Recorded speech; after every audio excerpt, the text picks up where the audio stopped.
조리 공간 구석구석이 찌든 때와 먼지투성입니다. 도마에 곰팡이가 슬었고 제면기는 마치 오래된 유물처럼 보입니다. 냉장고에 잔뜩 쌓인 재료 상당수는 유통기한이 훌쩍 지났습니다. 너무 지저분해서 영업을 중단하고 방치된 업소처럼 보이지만 단속 직전까지 음식을 만들던 곳입니다.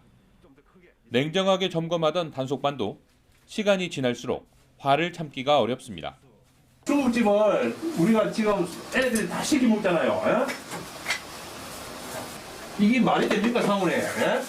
부산시 특별사법경찰과가 최근 5주 사이 부산 지역 배달음식 전문업체 250여 곳을 점검했는데 20곳 가운데 한 곳 꼴인 13개 업소에서 불법 행위 17건을 찾아냈습니다. 유통기한이 지난 식품재료 사용과 보관이 6건, 위생불량 7건, 표시사항 미표시 3건과 원산지 표시 위반 1건 등입니다. 코팅이 벗겨진 상태로 조리를 하고 있는 업체가 있었고, 그다음 튀김 기름을 갖다 보통 한 달 이상 갈지 않고 그대로 사용하는 경우도 있었습니다. 코로나19 이후 늘어났지만 감시는 소홀했던 배달음식 전문업체. 밖에서 안을 볼 수 있는 유리창이 모두 메뉴판 등으로 막혀 있습니다. 이 안에서 영업도 직접 하지 않아서 소비자들은 위생 상태 등을 확인할 수가 없었습니다. 부산시는 적발한 업소 13곳에 대해 처벌과 행정처분 절차를 밟고 있습니다. YTN 김종호입니다. 가구점처럼 생겼지만 알고 보니 비밀 창고. 가득 있네. 여기 다 있구나. 중국에서 밀수된 햄과 소시지, 육포, 빵, 과자 등 17개 품목 가공식품이 무려 8톤 규모로 쌓여 있습니다. 30대 남성 A씨는 수입하려던 중국산 식품에 식품의약품안전처가 수입 부적합 통보를 내리자 본인이 쓸 목적으로 수입한다고 위장했습니다. 다른 사람 명의의 전화번호와 주소를 이용하여 자가 소비용으로 수입하는 것처럼 위장한 뒤에 2,500여 회에 걸쳐 불법 수입하여 자신이 운영하는 수입식품 전문점에서 판매하였습니다. 중국 등 해외에서 150달러 이하, 미국에서 200달러 이하의 물품을 직접 구매하면 통관 절차가 간소해지고 수입 요건이 완화된다는 점을 악용한 겁니다. 가족과 지인명이 14개와 국내 주소 30여 개로 세관 단속을 피해 2만 3천 개, 2억 7천만 원어치를 밀수했습니다. 중국에서 불법으로 수입된 가공식품들입니다. 이 식품들에 절대로 없는 게 한 가지 있습니다. 바로 식품위생법에 의한 한글 표시 사항입니다. 일부 중국에서 들여온 빵과 과자는 식품의약품안전처에서 검사한 결과 방부제가 과도하게 들어간 것으로 나타났습니다. 서울세관은 불법 수입 식품으로 의심되면 관세청 밀수신고센터 지역번호 없이 125번이나 관세청 홈페이지로 제보할 것을 당부했습니다. YTN 이승윤입니다.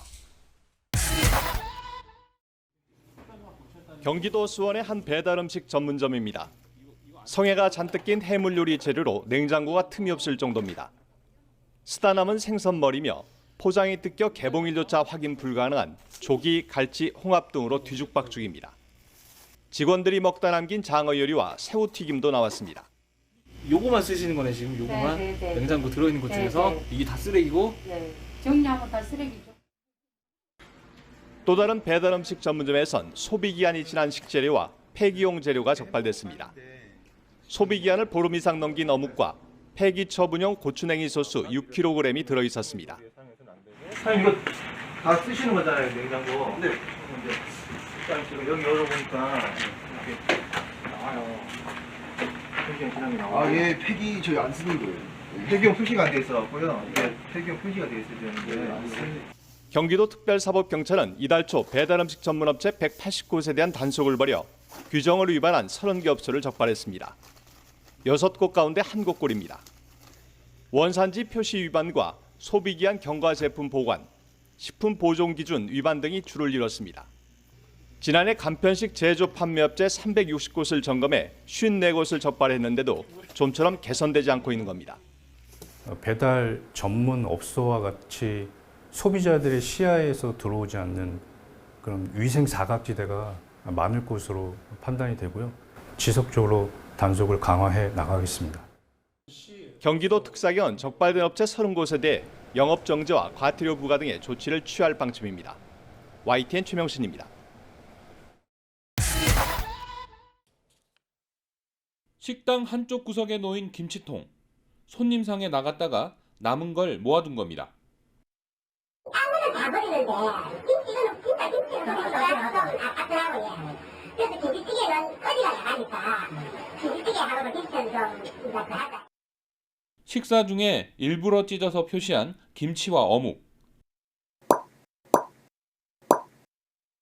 식사가 끝나자 주방에서 다른 손님상에 오를 접시로 갑니다. 선생님 폭탄은 왜 떼지겠습니까? 아니요. 제가 뗀 겁니다. 아까 밥 먹으면서. 어떻게 하는가 보기 위해서. 부산시 특별사법경찰이 반찬이 많이 나오는 기사식당 등 한식류 제공식당 220여 곳을 점검했더니 8곳에서 반찬 재사용이 적발됐습니다. 특히 김치를 다시 쓰는 경우가 많았습니다. 원료가 비싸다 보니 아깝다고 생각하는 경우가 많았습니다. 아까워서 대부분 모았는데 그거를 다른 손님에게 제공하거나 아니면은 김치찌개 또는 김치국에 사용하는 경우도 있었습니다. 식품위생법에 따라 이번에 적발된 업소에는 3년 이하 징역이나 3천만 원 이하 벌금이 내려집니다. YTN 김종호입니다. 인터넷 커뮤니티에 한 카페의 위생 문제를 고발한다는 글이 올랐습니다. 사진 한 장을 공개했는데 반향을 일으켰습니다. 저희 제작진도 이 사진을 두고 지금 아침 시간인데 적절한가를 놓고 한참을 논의했어요. 그런데 위생 문제는 중요한 거라서 미리 양해의 말씀을 드리고 공개합니다. 사진 보시죠. 자, 해당 브랜드의 위생 교육을 강화해 주길 바란다고 밝힌 작성자. 아침에 커피를 주문하던 상황을 글로 올렸습니다. 키오스크로 결제를 하고 기다리는데 매장 안에서 이렇게 보시는 것처럼 발 각질을 정리하던 사장이 그대로 나와서 커피를 제조하더라는 겁니다. 이 장갑을 낀 채 그대로요. 작성자는 신경을 안 쓰려 해도 도저히 커피를 마실 수 없었다며 하소연했습니다. 프랜차이즈라 본사 고객센터에 바로 전화해서 상황을 설명하고 커피값 환불을 요청했다고 합니다. 그런데 돌아오는 답은 도와줄 수 있는 건 없고 위생 교육을 강화하겠다. 그러니까 환불도 못 받았다는 얘기입니다. 작성자는 형식적인 답변이 아니었길 바란다며 위생 교육을 꼭 강화해달라고 당부했는데요.